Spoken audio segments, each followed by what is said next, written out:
Assalamualaikum warahmatullahi wabarakatuh. Saya Andi Putra Melia dari kelas 12 IPA 3. Di sini saya akan mempraktikkan uji Ingenhouse pada tanaman hidrilla. Ini adalah alat dan bahan untuk uji Ingenhouse. Yang pertama, ada 3 buah botol mineral berukuran 500 ml. Yang kedua ada baking soda, ada sendok teh, tanaman hidrilla, juga air. Berikut adalah langkah-langkahnya. Yang pertama, masukkan air ke dalam botol sampai penuh. Lalu masukkan tanaman hidrilla ke dalam botol yang sudah terisi air. Lalu tutup, dan untuk botol pertama kita akan simpan di tempat yang terang. Simpan botol dalam keadaan terbalik. Untuk botol kedua, kita lakukan hal yang sama. Kita masukkan tanaman hidrilla ke dalam botol yang sudah terisi air. Lalu tutup, dan untuk botol kedua kita akan simpan di tempat yang gelap.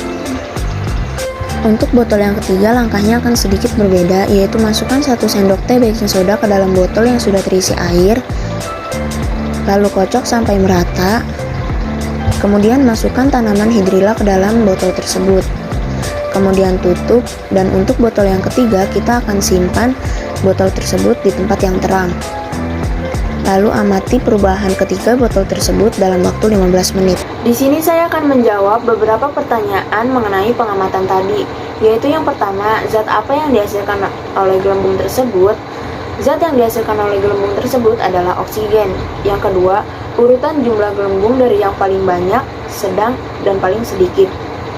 Untuk jumlah gelembung yang paling banyak terdapat pada botol yang berisi soda kue dan disimpan di tempat yang terang.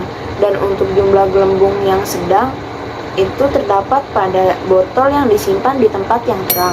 Dan untuk jumlah gelembung yang paling sedikit itu terdapat pada botol yang disimpan di tempat yang gelap. Yang ketiga, faktor-faktor apa saja yang mempengaruhi laju fotosintesis? Yaitu yang pertama ada intensitas cahaya. Semakin rendah intensitas cahaya yang didapat, maka akan semakin memperlambat proses fotosintesis. Yang kedua adalah suhu. Jika suhu terlalu tinggi, maka proses metabolisme sel tumbuhan bisa terhambat. Dan yang ketiga, kadar CO2 di udara. Fotosintesis akan meningkat seiring dengan naiknya kadar CO2 di udara. Dan yang keempat, mengapa jumlah gelembung pada setiap perlakuan itu berbeda?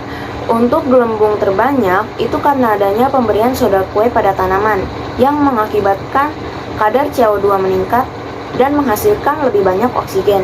Dan untuk jumlah gelembung yang paling sedikit itu karena kurangnya intensitas cahaya.